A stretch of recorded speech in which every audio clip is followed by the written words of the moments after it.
Peuple de YouTube, bonjour, bonsoir à tous et bienvenue dans cette nouvelle vidéo. Avant de la commencer, je vous invite à vous abonner à la chaîne et à me suivre sur les réseaux sociaux. Laissez-moi aussi un petit j'aime et un commentaire, ça fait toujours aussi plaisir de les lire et d'y répondre. Comme je vous le disais aussi quand je me suis présenté dans la dernière vidéo, j'aime énormément les mangas. J'ai une petite collection qui tend aussi à s'agrandir. Et mon manga préféré, en dehors de Dragon Ball qui est évidemment dans les nuages, c'est Demon Slayer.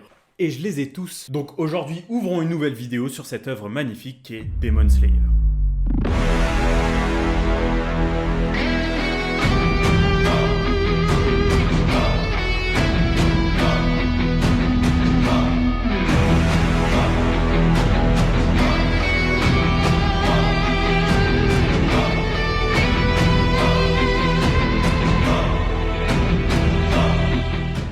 Demon Slayer, ou en japonais Kimetsu no Yaiba, est un manga sorti entre 2016 et 2020 dans le Weekly Shonen Jump, un magazine japonais qui a vu publier plusieurs grandes œuvres comme par exemple Dragon Ball, Hunter x Hunter, Demon Slayer ou Bleach. Demon Slayer a ensuite été publié en 23 tomes, que vous pouvez voir ici. Il a été dessiné par Koyoharu Gotoge, qui avant ça n'a pas eu forcément beaucoup de succès en Europe. Demon Slayer a été élu le manga le plus vendu des années 2019 et 2020. En 2021, il compte plus de 150 millions d'exemplaires vendus et est classé à la 9e place du classement des mangas les plus vendus de tous les temps. Il a eu tellement de succès qu'il a bien évidemment été adapté en animé. La 4e saison s'étant terminée fin mai, 3 films ont été annoncés pour l'arc final du manga. Au début de l'histoire, nous découvrons la famille Kamado, humble famille de vendeurs de charbon. Elle est composée de 6 enfants et de la maman. Le papa n'est pas parti chercher du lait, il est décédé quelques temps avant le début de notre histoire d'une grave maladie pulmonaire. Et donc comme il n'y a plus d'homme responsable, c'est Tanjiro, aîné de la famille âgé de 13 ans, qui doit s'occuper du labeur. C'est donc lui qui est chargé de prendre soin de ses frères et sœurs et de sa mère. Pour récolter un petit peu d'argent, il a l'habitude de vendre son charbon dans un village situé quelques kilomètres plus loin. Un jour, il part donc faire son petit commerce. Tanjiro est quelqu'un de très apprécié par tout le monde, il adore aider les gens et rendre des services. Il a aussi un odorat très développé, tellement qu'il arrive à différencier l'odeur d'un chat à celle d'un humain, sur un objet quelconque. Ce jour-là, il passe donc toute la journée à vendre son charbon et à aider les gens, tellement que lorsqu'il entame le chemin retour, la nuit était tombée. Par inquiétude et connaissant les légendes de la nuit, un habitant invite Tanjiro à passer la nuit chez lui. N'y voyez pas une invitation du style « Eh viens petit enfant, viens passer la nuit chez moi, j'ai des bonbons ». Le jeune garçon profite donc d'un bon repas et d'une bonne nuit de sommeil. Le lendemain matin, Tanjiro reprend la route et en arrivant chez lui, il découvrira une vision qui le bouleversera à jamais. L'entièreté de sa famille a été massacrée. Au beau milieu de cette vision d'horreur, il découvre que sa petite sœur Netsuko est encore en vie et qu'elle est grièvement blessée. Il la hisse donc sur son dos et tente de retourner au village pour trouver de l'aide. Seulement voilà, ce n'est plus Netsuko qui est sur son dos.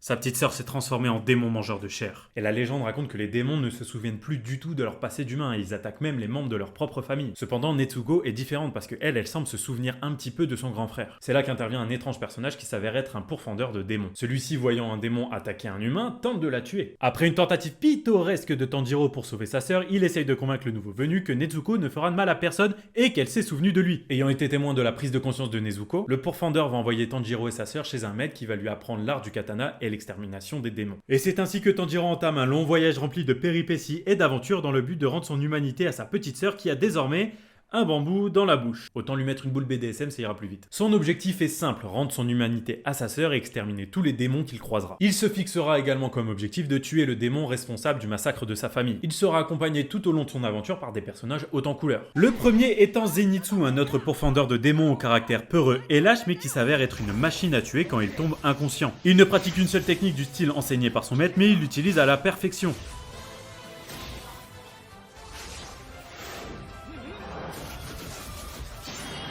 Le deuxième, c'est Inosuke, un pourfendeur un peu spécial car il n'a suivi l'entraînement d'aucun maître car abandonné très jeune. Il a été élevé dans la montagne par des sangliers. C'est un garçon sauvage au trait très fin qui a l'habitude de porter une hure de sanglier. Il a développé ses propres techniques de combat basées sur son aspect brutal.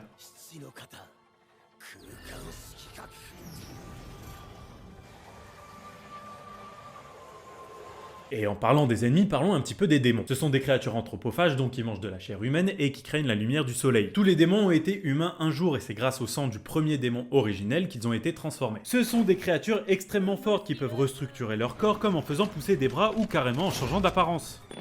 Ils sont également pratiquement immunisés contre toutes les attaques physiques car ils possèdent une régénération extrêmement développée. Pour les plus forts d'entre eux, ils sont même capables de développer des attaques spéciales, qu'on appelle des pouvoirs sanguinaires et qui est propre à chacun. Et évidemment, plus le démon est puissant, plus son pouvoir sanguinaire sera dévastateur. Bien qu'on puisse penser que les démons sont des créatures sans foi ni loi, ils ont un semblant de hiérarchie. À la tête de la pyramide, nous retrouvons donc le tout premier démon de l'histoire, Kibutsuji Muzan. Et là, attention, attention. You knock me off of my feet now, baby.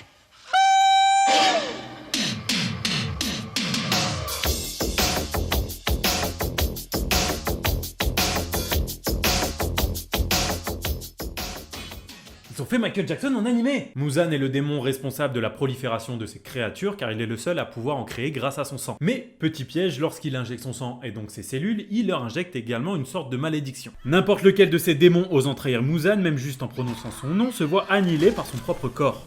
Muzan était à l'origine un humain né pendant la période Heian, entre 794 et 967. À l'époque, on lui découvrit une maladie qui le tuerait avant ses 20 ans. Un médecin généreux voulut lui sauver la vie, et donc Muzan commença un très long traitement. Au bout d'un certain temps, persuadé que ça ne fonctionnait pas, Muzan décida de tuer le médecin avant que celui-ci ne lui donne le dernier élément du remède, le licorice bleu. Mais en réalité, le traitement avait bel et bien fonctionné, seulement avec un petit peu de retard. Cependant, Muzan se rendit vite compte que lorsqu'il allait au soleil, sa peau commençait à brûler. Et ça, c'est parce qu'il avait pas pris le dernier élément du remède. Et dommage, le seul qui connaissait l'emplacement de cette fleur, c'était le médecin. C'est con de l'avoir tué quand même. Son objectif est donc clair, il créa une armée de démons pour trouver cette fameuse fleur et ainsi conquérir le soleil. S'il pouvait sortir en plein jour, ça ferait de lui la créature la plus puissante de la Terre. Hormis les petits démons de bas étage, il existe 12 démons très spéciaux appelés les 12 lunes démoniaques. Il s'agit des 12 démons les plus puissants de l'armée démoniaque et donc les 12 démons les plus proches de Muzan. Ce groupe des 12 lunes est séparé en deux. Il y a d'un côté les 6 lunes inférieures et de l'autre côté les 6 lunes supérieures. Les 6 inférieures étant les plus faibles et les 6 supérieures les plus fortes. Jusque là c'est logique. Et autant vous dire qu'il y a un énorme fossé de puissance entre la première lune inférieure et la 6e lune supérieure. Les 6 lunes inférieures, bien que plus fortes que la plupart des démons, sont tout de même considérées comme étant très faibles. Elles sont sans cesse renouvelées car sans cesse tuées par des pourfendeurs. Elles sont tellement insignifiantes dans l'histoire que le manga a décidé de développer l'histoire que d'une seule, et les 5 autres on s'en bat les couilles. Histoire de dire on va introduire les lunes démoniaques avec la deuxième plus faible et puis le reste, on s'en tape. Mieux, le manga se dit écoute, on a un boss de fin tellement pété du cul, tellement puissant que les petites merdes comme ça, on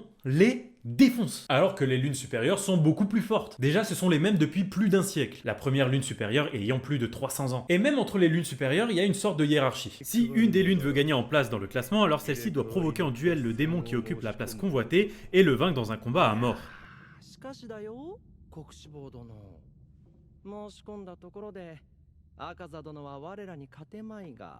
Pour différencier les 12 lunes démoniaques des démons classiques, les 6 lunes inférieures ont leur numéro gravé dans un œil, et les lunes supérieures ont leur numéro gravé dans un œil et le kanji supérieur dans l'autre, alors que les démons de base ont rien du tout. Pour rivaliser avec des créatures aussi puissantes, l'humanité a créé une armée, l'armée des pourfendeurs de démons. Il s'agit d'une organisation secrète non gouvernementale qui est chargée d'éradiquer l'espèce démoniaque. À sa tête se trouve un membre masculin de la famille Ubuyashiki, famille très particulière parce qu'il s'agit des descendants de Muzan. Pour avoir donné naissance au démon originel, la famille Ubuyashiki a été maudite. Les membres de cette famille sont touchés par une maladie dégénérative qui leur donne un corps très faible et qui les tuera avant leurs 30 ans. À l'époque où se déroule notre histoire, c'est Kagaya qui commande l'armée. C'est un chef respecté par chaque membre et qui est très dévoué à la cause. Il se rend chaque jour au cimetière pour voir ses combattants tomber au combat. Il est tellement investi qu'il les appelle d'ailleurs ses enfants. Son prédécesseur ne supportant pas voir tous ses combattants mourir, s'est donné la mort à l'âge de 19 ans. D'ailleurs, Kagaya se donnera lui aussi la mort dans une scène que je décrirai comme étant explosive. L'armée des pourfendeurs se compose de 3 branches. Les non-combattants qui s'occupent principalement du support technique et des blessés qu'on appelle les furtifs, la branche des soldats avec différents grades, et les piliers. Au nombre de 9 au début de l'histoire, les piliers sont les pourfendeurs les plus forts de l'armée. Pour vous expliquer un petit peu, pour tuer des démons, il n'y a que 3 façons. Si on ne compte pas le fait de trahir Muzan, il faut soit les exposer au soleil, soit les empoisonner avec de la fleur de glycine, soit les décapiter. Mais comment les décapiter, me diriez-vous, puisque je vous disais précédemment qu'ils sont quasiment immunisés contre les attaques physiques? Eh bien, les pourfendeurs ont trouvé une parade à ça. Ils sont équipés de ce qu'ils appellent les sabres du soleil. C'est une arme spéciale fabriquée par des forgerons chevronnés et dont l'acier a absorbé la lumière du soleil. Point faible des démons. Cette arme assure la mort immédiate du démon quand celui-ci est décapité avec. Cette arme a aussi la particularité de changer de couleur quand le pourfendeur la prend en main pour la première fois. Ce qui en dit un peu plus sur le caractère du pourfendeur. Sans cette arme, vous pouvez blesser les démons autant que vous voulez, ils se régénéreront toujours. Mais c'est bien beau d'avoir une arme efficace si on ne sait pas l'utiliser. Eh bien tous les membres de l'armée des pourfendeurs sont rompus à ce qu'on appelle le souffle. Il s'agit d'une combinaison de techniques de maniement de sable combinée avec une technique de respiration. Le souffle permet à l'utilisateur de concentrer une grande quantité d'oxygène dans le sang, ce qui va augmenter ses capacités musculaires et intellectuelles, et donc lui donner une force, une agilité et une endurance hors du commun, en plus de faire des jolis mouvements. Les pourfendeurs les plus forts comme les piliers maintiennent en permanence le souffle, même quand ils dorment. Plus le pourfendeur entraîne son souffle, plus son effet sera puissant. Et ça c'est pas donné à n'importe quel bleusaille. Combiné avec une maîtrise du katana, on a là une parade parfaite. L'origine de cette technique vient d'un pourfendeur légendaire nommé Yorichi Tsugikuni, qui a vécu bien des années avant notre histoire. Ce pourfendeur a donc créé le souffle originel, aussi appelé le souffle du soleil. C'est grâce à cette technique de combat que Yorichi a presque réussi à mettre à mort Kibutsuji Muzan, qui a été contraint de prendre la fuite tellement il se faisait déglinguer. Ce qui lui a laissé un arrière-goût amer au fond de la gorge. Mais les pourfendeurs ne réussissaient pas à maîtriser le souffle du soleil. Aussi, Yorichi les a encouragés à développer leur propre style. 5 styles primordiaux virent alors le jour. Le souffle de la flamme, le souffle de la foudre, le souffle de l'eau, le souffle du vent et le souffle de la roche. Bien sûr, au fur et à mesure du temps, d'autres styles se sont développés des 5 styles primordiaux, comme par exemple le souffle de la brume dérivé du vent, 霞の呼吸死の型イリュウギリ ou le souffle du serpent dérivé de l'eau. 霞の呼吸死の型 Pendant des siècles, personne n'a réussi à maîtriser le souffle du soleil, jusqu'à l'arrivée de notre personnage principal, Tanjiro Kamado. Bah, c'est le personnage principal, il faut bien qu'il ait bonne carte en main. Les différents souffles se distinguent par des techniques d'utilisation propres à chacun. Par exemple, le souffle de l'eau sera plus fluide et le souffle de la roche plus défensif. Une bonne utilisation du souffle peut également permettre de coaguler des plaies ou même de faire ralentir la circulation du poison dans l'organisme. Et donc les piliers ont tellement maîtrisé leur souffle qu'ils sont les maîtres dans le domaine. Nous avons donc par ordre de mes préférences. Le pilier de la roche, le pilier de la flamme, le pilier de la brume, le pilier de l'eau, le pilier du vent, le pilier du son, le pilier du serpent, le pilier de l'insecte et le pilier de l'amour. Certains d'entre eux ont tellement perfectionné leur cycle de souffle qu'ils ont même contribué à leur amélioration. Comme par exemple le pilier de l'eau qui a créé le 11e mouvement, Accalmie.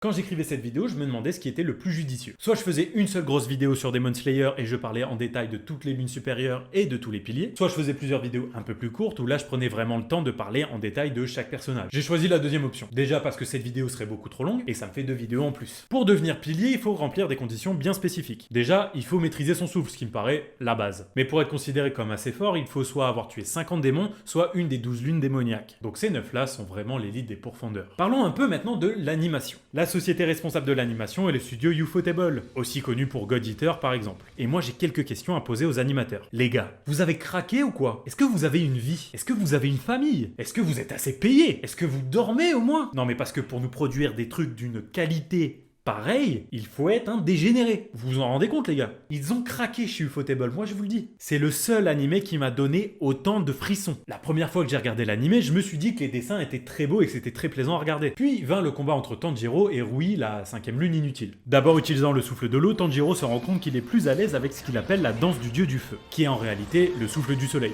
Il change donc de souffle en cours de combat, et là...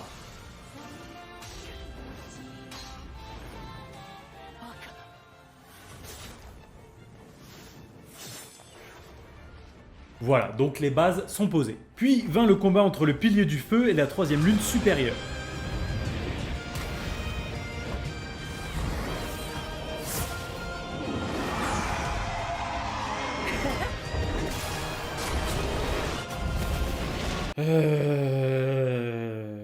Puis tellement de combats putain de stylés que j'en ai quasiment mouillé mon pantalon. C'est la meilleure animation que j'ai vue depuis ces 5 dernières années. L'histoire est folle, les personnages sont fous, les combats j'en parle même pas. Et Ufotable est venu sublimer tout ça en travaillant comme des acharnés. Sachant ce qui va arriver par la suite parce que j'ai lu les mangas, personne n'est prêt. Personne n'est prêt. J'espère que vous aimez autant que moi ce manga parce qu'il mérite vraiment d'être l'un des meilleurs de l'histoire. Merci d'avoir regardé la vidéo, j'espère qu'elle vous aura plu. On se retrouve très bientôt dans une prochaine. Ciao. Sur cette planète, y'aura toujours des piliers. Je te présente les Hashira. Des démons, ils en ont déchiré. Ils veulent même le genou de Bashira. Dans l'équipe que de malades, je de vrai. Voilà, je dégaine. Toutes les nuits, j'y retourne again.